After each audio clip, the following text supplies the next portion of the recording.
right? So here we're going to talk more about nuclear processes, right? So we're going to talk about nuclear fission, we're going to talk about nuclear fusion, and we're going to talk about big noises if those occur in an uncontrolled way. So, in 1934, my second favorite scientist, Enrico Fermi, was bombarding uranium with those newly discovered neutrons. Remember, James Chadwick had only discovered them a few years before? And what he was trying to do was get the neutrons to stick to make heavier elements. Right? He was trying to make, elements that were heavier than 92, which uranium was the largest known natural element. But when he did it, he kept finding barium in his samples, right? He knew he had his uranium pure, and he knew there was no barium when he started, but he kept finding barium, and he couldn't understand that. So some German scientists, right, Otto Hahn and Lisa Meitner, were working on that same problem, right? They were bombarding uranium with neutrons, right? And so in 1938, right, a few years later, they were analyzing their samples of uranium and they also found barium, right?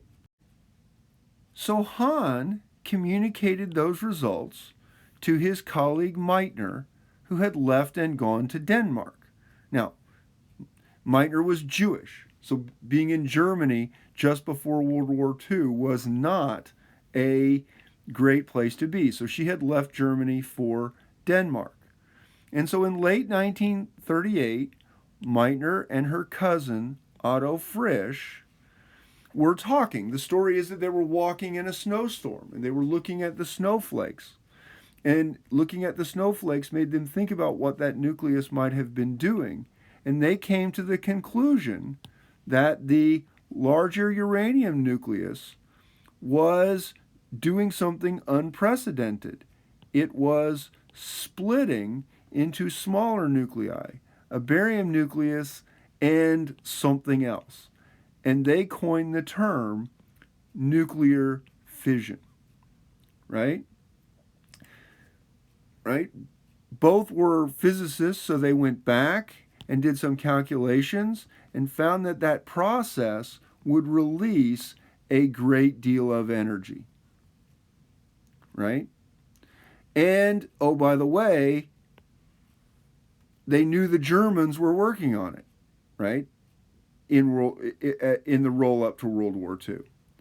And so Meitner then communicated to her friend, Niels Bohr, just before he came to the United States for a conference.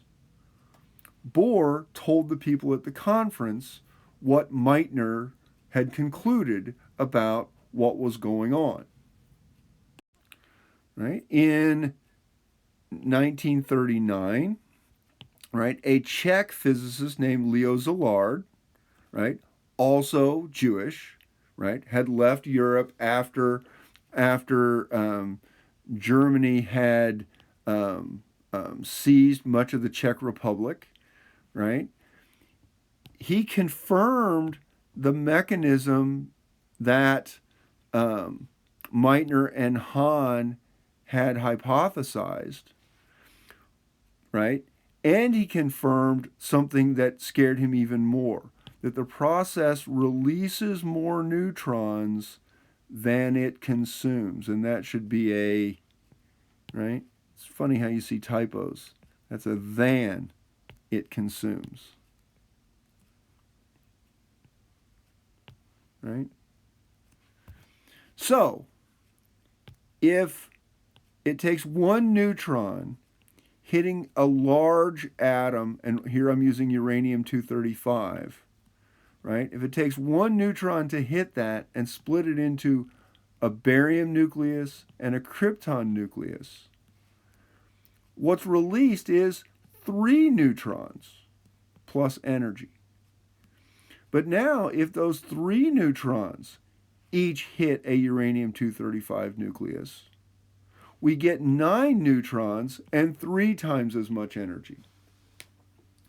If those 9 neutrons each hit a uranium nucleus, now we get 27 neutrons and 27 times as much energy, right? So you see we're getting logarithmic growth of energy, and it's that release of large amounts of energy in a reaction that will keep getting bigger.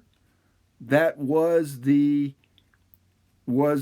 scary part, right? So that is what we mean by the fission process might become self-sustaining, right? It might form what we call a chain reaction.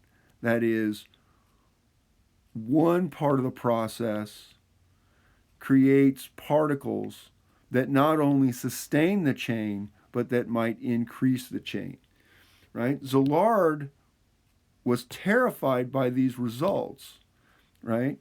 And he initially didn't publish. He thought maybe nobody else would figure it out if he didn't tell anybody.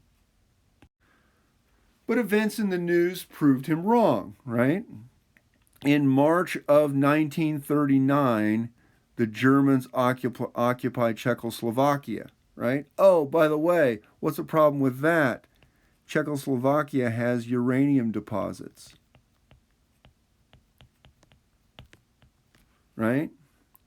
In April of 1939,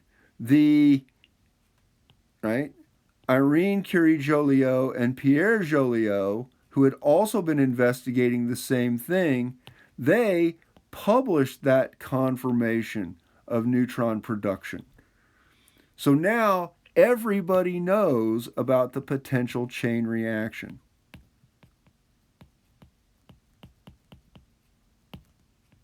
Right? In the summer of 1939, the Germans banned exports of uranium ore from Czechoslovakia. Oops. Now everybody knows that the Germans know the potential of uranium. Right? So Szilard contacted Albert Einstein, right? Who had also left Nazi Germany for the United States in 1933. Einstein and Szilard drafted a letter to President Roosevelt describing their fears about what the Germans were doing, right? The problem was, where did we get, were we going to get uranium? Einstein was personal friends with the Belgian royal family. He called them the kings in his letters. And it ended up that in, the Belgian Congo, there were deposits of uranium ore. And so the United States had access to uranium ore from Central Africa before uranium ore was discovered and mined here in the United States. So now research is ramping up in earnest, both, in Germany, clearly the Germans know what's going on, and in the United States as we move toward World War II. Right? It wasn't until 1941, though, that the United States fully committed to development of nuclear energy for military purposes, what we call the Manhattan Project. Right? So what were the questions in the Manhattan Project that needed to be answered? First, what is the best fissionable material? What should we use? It ended up that uranium-238, the most common isotope, did not undergo fission efficiently. The best natural fissionable material was uranium-235. But that was less than 1% of the uranium in natural uranium ores. Theoretically, the other choice was plutonium-239. But remember, no elements existed that were bigger than uranium. They thought they could make it, but it didn't exist yet, right? They thought it could be manufactured in something called a breeder reactor, right? That is, you could take the uranium-238, and when you bombard uranium-238 with a neutron, instead of splitting, it just absorbs that neutron and becomes uranium-239. That uranium-239 undergoes beta decay to form neptunium-239, right?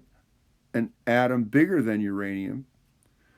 But then that neptunium-239 undergoes beta decay again to form plutonium-239, right?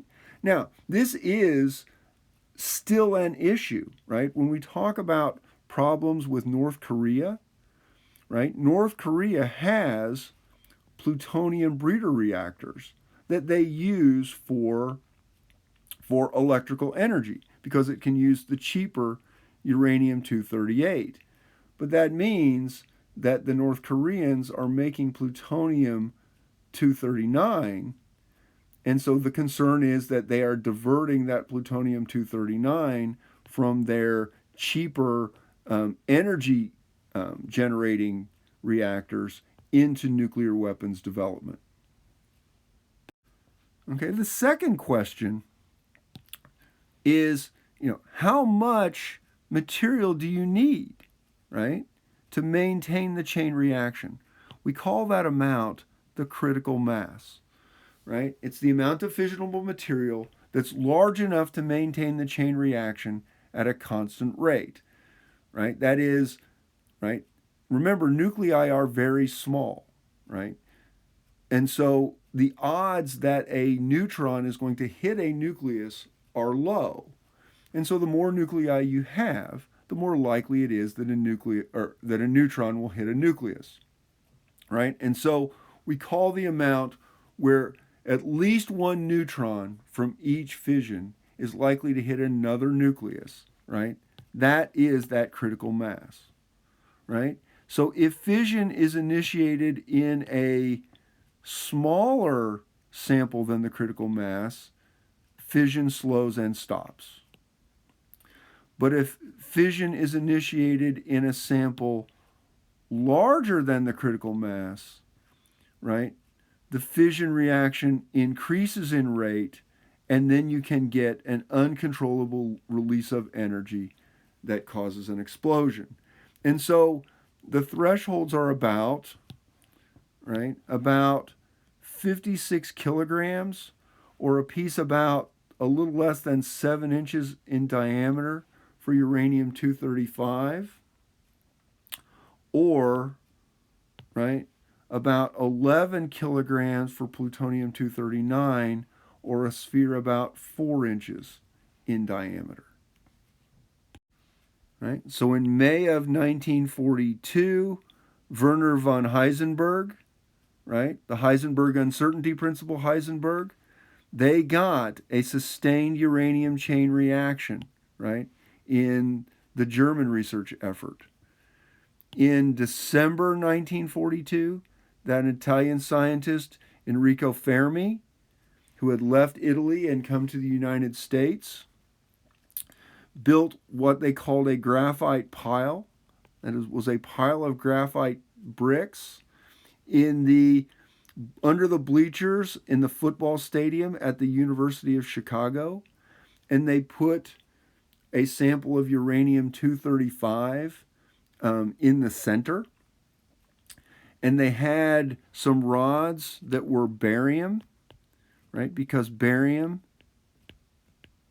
can absorb neutrons, right? So they had barium rods, and so then they removed the barium rods so that the neutrons would hit uranium instead of being absorbed by barium. And so they got an increase in the rate of neutron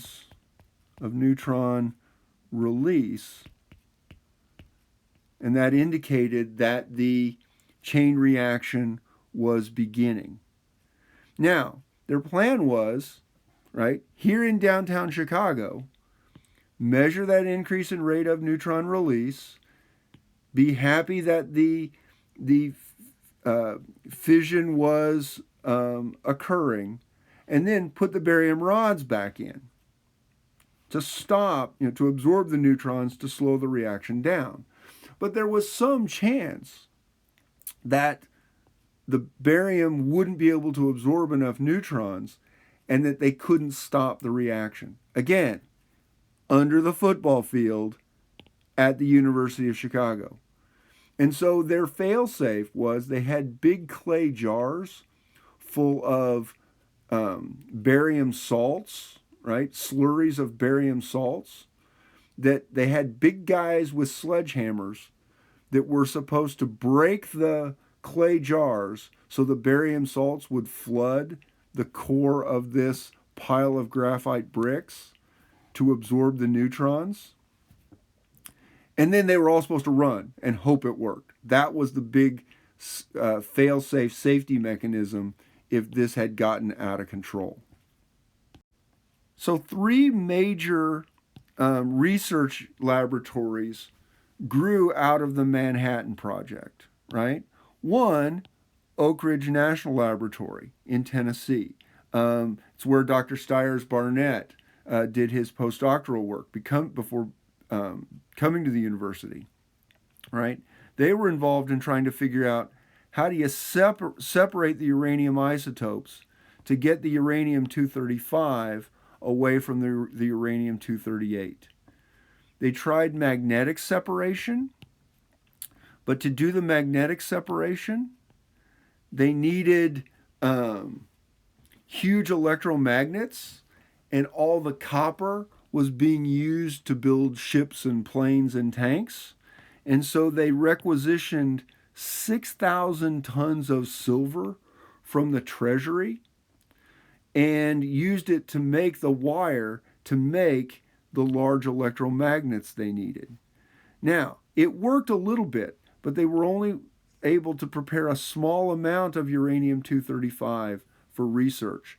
After the war, they took that 6,000 tons of silver wire, melted it back down to ingots, and sent it back to the treasury. I would love to have heard that phone call, right?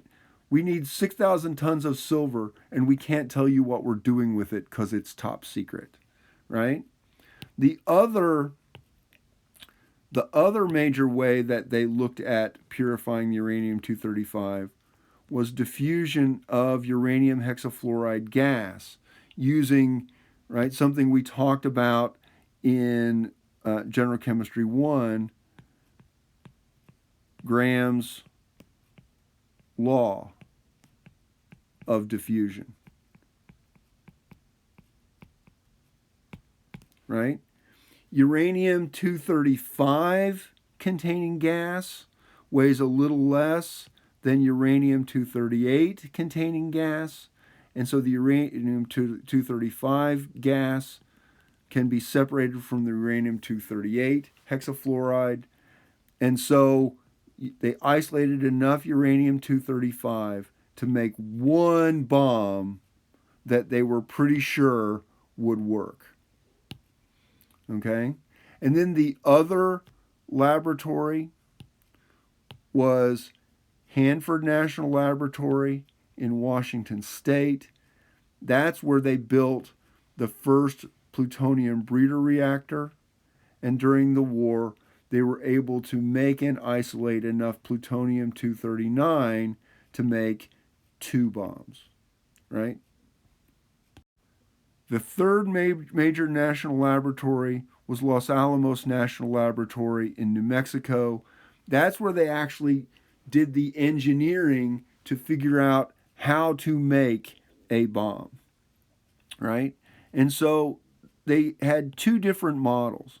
The uranium-235 bomb, they constructed it on a gun barrel technology, right? That is, it was essentially a long tube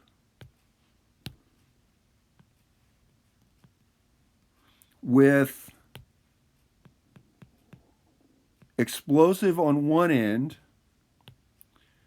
and 2 chunks of uranium on either end of the barrel.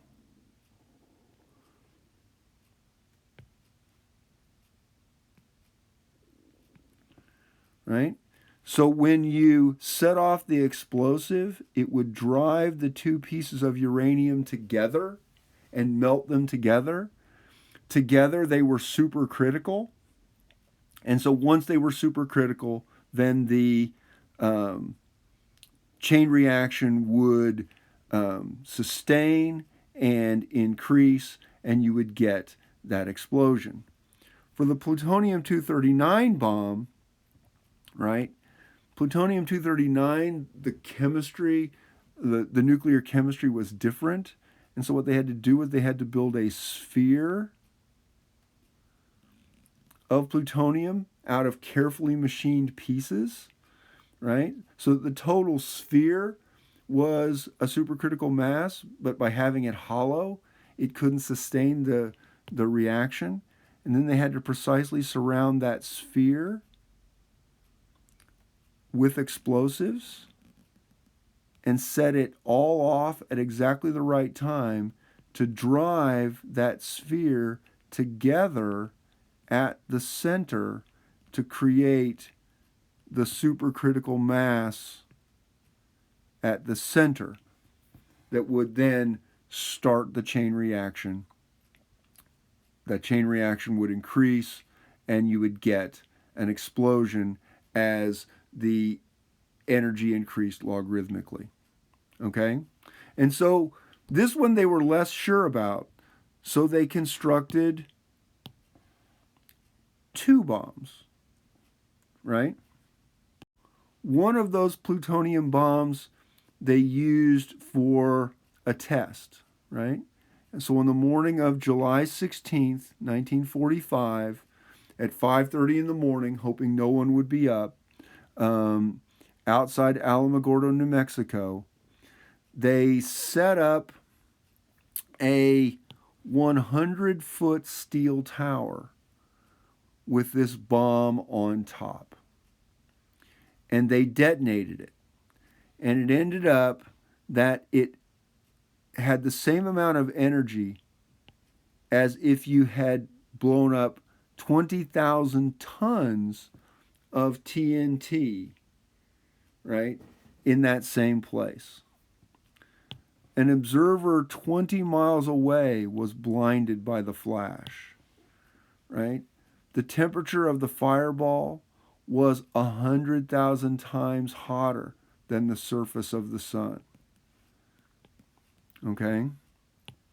Right? That steel tower that they put it on didn't just get blown up, it was vaporized, right? The steel was melted, boiled, and vaporized. Sand around the site melted into glass, formed a new mineral, right, for a radius of half a mile around that tower, right? That's what they had created. Just a few weeks later, on August 6th, a US B-29 named the Enola Gay dropped a bomb based on that uranium gun barrel technology on the industrial city of Hiroshima, Japan. That bomb had approximately a 15 kiloton yield. The mushroom cloud rose 30,000 feet. The blast radius was about 1.6 kilometers or 1 mile. That is, almost every building in that radius was completely destroyed. The Enola Gay, as it was flying away, the shock wave caught it 18.5 kilometers away, or about 12 miles, right? 60,000 buildings were destroyed. And depending on estimates, between 25 and 50% of the daytime population of the city was killed. Again, depending on estimates, somewhere between 80 and 200,000 people. 3 days later, a second bomb based on the plutonium implosion technology was dropped by the B-29 boxcar on the city of Nagasaki, which was the second choice, right? Kokura was the first choice, but it was foggy, and they didn't want to drop it when it was foggy. Now, I made a copy-paste error. This one had a yield of approximately 20 kilotons, right? Its blast radius was also about 1 mile, right? Was copied. But in this one, approximately 100,000 people were killed. And then 5 days later, Japan surrendered, right? And World War II ended. Now, post-World War II, right, development of nuclear energy for military purposes continued, right? There had been, during World War II, a competing model, right? A scientist named Edward Teller, who was Hungarian, had, again, one of those Jewish scientists that had left Europe before World War II and had come to the United States, had proposed an alternate model of something called a thermonuclear device, right? That is a device not using fission, splitting atoms, but fusion, right? That is pushing two atomic nuclei together to create one nucleus, because that should release more energy than fission, right? And so that mimics the nuclear reaction that we see in the sun, right? So that is, right? So here is our fission reaction. Here we have a hydrogen-2 isotope, deuterium, and a hydrogen-3 isotope, tritium, under high temperatures and pressures that strip away the electrons and that can overcome the repulsion of the nuclei. Those two nuclei can be squeezed together to make helium and a neutron, right? And, oh, by the way, boatloads of energy, right? But it was seen as technically too difficult at the time, and so they put off development during World War II. But in September of 1949, the Soviet Unions tested their own nuclear explosive device based on fission, right? And so the United States said, well, if the Soviets have a nuclear weapon, we have to have a bigger nuclear weapon. Now, the problem with this hydrogen bomb is that in order to overcome that repulsion of the nuclei that I talked about, it requires incredibly high temperatures, about 40 million Kelvin for initiation. The only place there's that high a temperature and the high pressure that goes along with it is in that core of that plutonium fission explosion, right? So in essence, a hydrogen bomb requires a plutonium bomb as the detonator, right? So, right, on November 1st, 1952, at Inuiatok Atoll in the Bikini Islands, and yes, the bikini bathing suit is named after the Bikini Islands, right? We get the first test of a hydrogen bomb.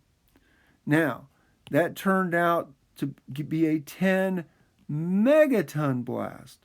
That is, it released the same energy as 10 million tons of TNT, right? It was 50 times larger than either of the bombs that were dropped in World War II. Right? We think, okay, we're great, but just about a year later, the Soviets detonate their own hydrogen bomb, and then the nuclear arms race was on. And since World War II, the United States has spent in the range of $10 trillion on projects related to the development and manufacture of atomic weapons.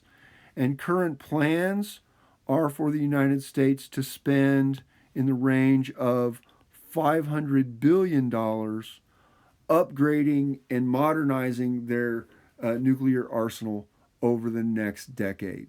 So nuclear weapons research and development is still ongoing. Right? So other places we have development related to nuclear energy is in the development of electrical power. In essence, what you do is you use the nuclear reaction, right? The nuclear reaction creates heat. That heat is used to boil water. The steam turns a turbine generator, which generates electricity, right? Now, the big issues are, one, providing supplies of fissionable material, right? The amount of uranium-235 available is limited, right? If we really ramped up development, we could run out of uranium-235 in as little as 50 years, right? We could use breeder reactors and use cheaper uranium-238, but there's the concern that the plutonium-239 can be diverted into weapons, right? They have an initial high cost. They generate so much heat that you have to use melted sodium as the coolant, right? So melted sodium has to flow through the core, and then the heat in that sodium is transferred to water, right? And then the plutonium itself is extremely toxic. And oh, by the way, everything that's done, when you're done is radioactive, and you have to figure out where do you, by disposal, what we really mean is storage, right? There's no getting rid of it. There's just holding it until it's not so radioactive that it's dangerous. And oh, by the way, that takes a while, right? Uranium-235's half-life is 700 million years, right? Plutonium-239's half-life is 24,000 years, right? If you're going to let it go through 10 half-lives, we're talking about being able to control environments for 240,000 years, right? And given that human civilization is only about 6,000 years old, we're talking about a time 40 times longer than humans have had cities, right?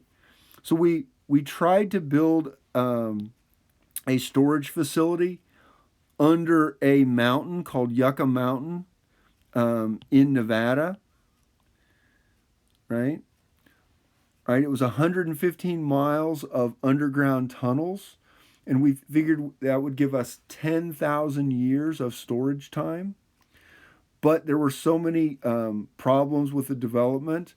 We spent $15 billion on it up until 2010, but it was so controversial that development was stopped in 2011 with only very small amounts of radioactive material actually stored there. So we still don't have a good answer to the storage issue, right? And oh, by the way, these things are incredibly expensive to build.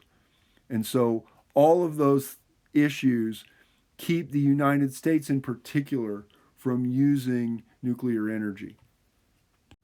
The last two power plants built in the United States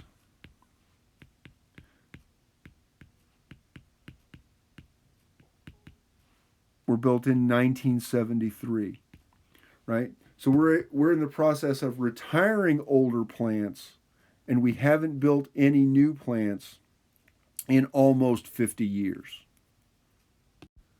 Most current nuclear power plant construction is going on in China, Russia, and Eastern Europe.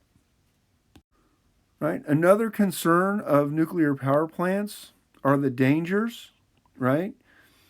Nuclear explosions, there's no real danger of that because we're not using high amounts of the uranium-235 that would sustain that expanding nuclear reaction required.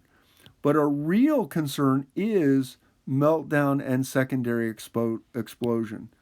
If the core gets too hot, it can melt the cooling tubes, right? And so if water is exposed to very high temperatures, it can actually decompose into hydrogen gas, right? And oxygen gas. But under the high temperatures, that gets converted back to water. And so you've got an expansion of gas on high temperatures, plus more energy released. That leads to that secondary explosion, right? And that's exactly what has happened twice, right? Once at Chernobyl, right, which is in the Ukraine, but what was then part of the USSR, right? At Chernobyl, the core got too hot, melted because of a malfunction, melted the cooling lines, water came in contact with the hot core, hydrogen gas was produced, and it exploded, right? The other time it happened was in Fukushima, Japan.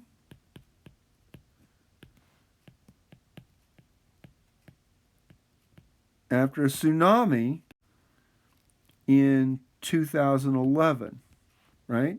So a tsunami flooded the support buildings for the power plant, right? It cut the power to the cooling pumps,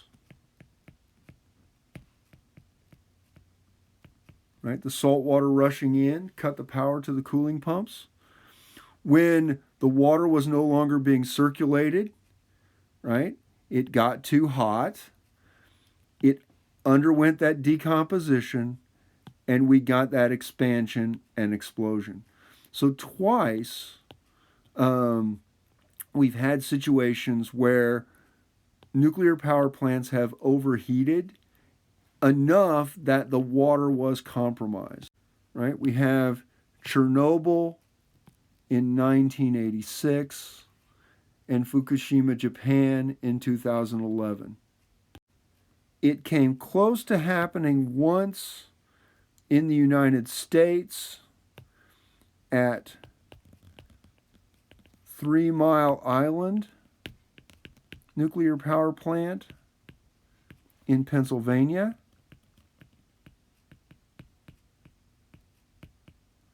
Because of a cooling malfunction, the core overheated, but it only overheated enough to turn some of the liquid water. The pressure as it built up was released as steam, right? So some hot steam was released, but it never got hot enough to undergo the decomposition and expansion. And so that one didn't explode. It was stopped before water could decompose. So those are what we consider sort of the three major nuclear accidents, right? This was in 1979. That was while I was in high school. I remember that one. Okay? So, those are some of the history behind and the issues related to the development of nuclear energy, both for military and civilian purposes.